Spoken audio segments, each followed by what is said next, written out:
Steve and Blue have been growing. They play a game of Blue's Clues to figure out what Blue wants to do outside. They get the notebook from the side table drawer. He then finds the first clue on some dirt on some boots and draws it in his notebook. Not long after that, Steve and Blue help Mr. Salt and Mrs. Pepper figure out how to make orange juice and where it comes from.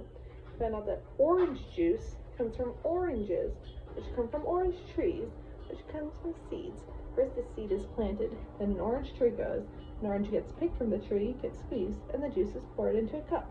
In summary, orange juice comes from an orange tree seed that is planted, and then the seed grows into a full-grown orange tree, and then orange is picked from the tree, and the juice is squeezed into a cup. Mr. Salt and Mrs. Pepper also say that you can also get orange juice from a carton out of the fridge. After helping them out, Steve heads outside to find the second clue on the watering can. He draws it in his notebook. Suddenly, Shovel and Pail shush Steve because he needs to be quiet so that he, Shovel, and Pail will begin investigating. Shovel and Pail find out the arc-shaped inchworm is the longest, and the puddle with the small stone has more water. He heads back inside for meal time, and in the litter was a group of kids visiting a farm. After that, Steve and Blue help their felt friends, Fifi and Freddie. They figure out where certain fruits and vegetables grow. They know that oranges grow on trees, potato grows underground, and grapes grow on vines. After they sing a song about it, they scooter back home, and Steve finds the third clue and some seeds on the table.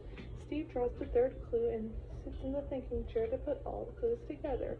Clues were dirt, a watering can, and seeds. Steve thought he should put the seeds and dirt in the watering can and mix them up.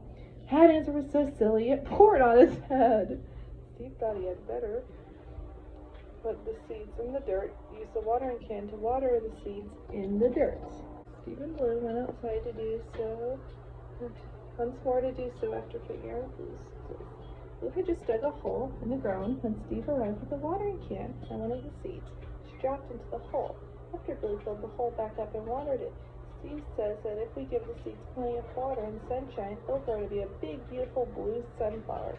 He tells me that the seed grows into a blue sunflower, but tells us that this does not happen until later before shrinking back into the ground. As Steve and Blue plant more seeds, Mr. Salt, Mrs. Pepper, Shovel, Pail, and the felt friends came over. Steve plants more seeds, and he sings the So Long song, which the other sunflowers moved to. After Shovel digs a hole, Steve tosses a seed into it. Mr. Salt and Mrs. Pepper cover it up. The small sunflower instantly grew. Everyone waves goodbye.